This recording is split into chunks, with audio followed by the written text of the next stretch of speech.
আজকে একটি পত্র রচনা নিয়ে আলোচনা করব। লেটার রাইটিং প্র্যাকটিস মাঝে মাঝে আমরা একটু অনুশীলন করে নিই, তাতে ভালোই হবে। পত্র রচনাটা হচ্ছে ব্যক্তিগত পত্র, ইনফর্মাল লেটার।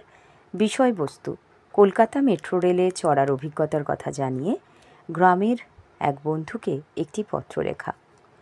অবশ্যই চিঠির ডান দিকে, যেটা তোমাদের মনে আছে, নিজের নাম, টাইটেল, তলায় ঠিকানা, তার তলায় তারিখ। যেদিন তুমি চিঠিটা লিখছো সেদিনেরই তারিখ লিখো, দেখে শুনে করতে হবে, কারণ অনেকে তাড়াহুড়ো করতে গিয়ে বছরটা, আগের বছরটা দিয়ে ফেলে। একদম বাঁ দিকে, প্রিয় অর্পিতা। এবার মনে আছে নিশ্চয় যে চিঠিতে 3টে প্যারা করব, অনুচ্ছেদের রচনার মতনই ভাগ করব। ভূমিকা, বর্ণনা, উপসংহার।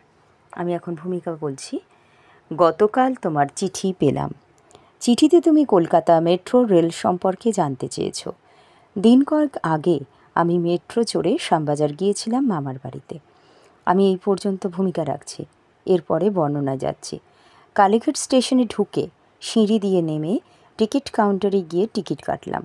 তারপর গেটের কাছে গিয়ে টিকিটটি একবার চুম্বক শক্তি সম্পন্ন স্লট বা গর্তে প্রবেশ করানোর সঙ্গে সঙ্গে গেট খুলে গেল।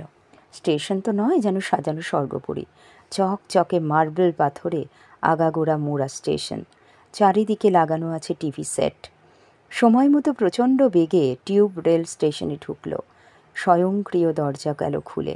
যারা নামার তারা নেমে যাবার পরেই যাত্রীরা কামরায় উঠে পড়ল।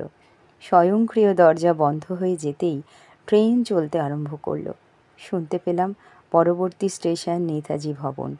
2 মিনিটেই কালীঘাট থেকে নেতাজি ভবনে চলে এলাম। এরপর আর কিছুক্ষণ কাটল।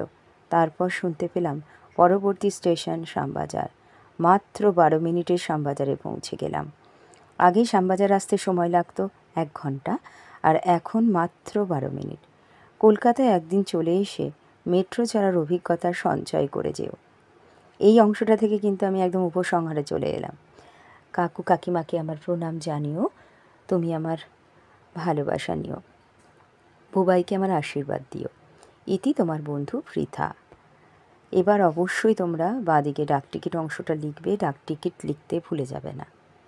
এটা খাতায় লিখে লিখে অনুশীলন করো। সবাই অনেক ভালো থেকো। ধন্যবাদ।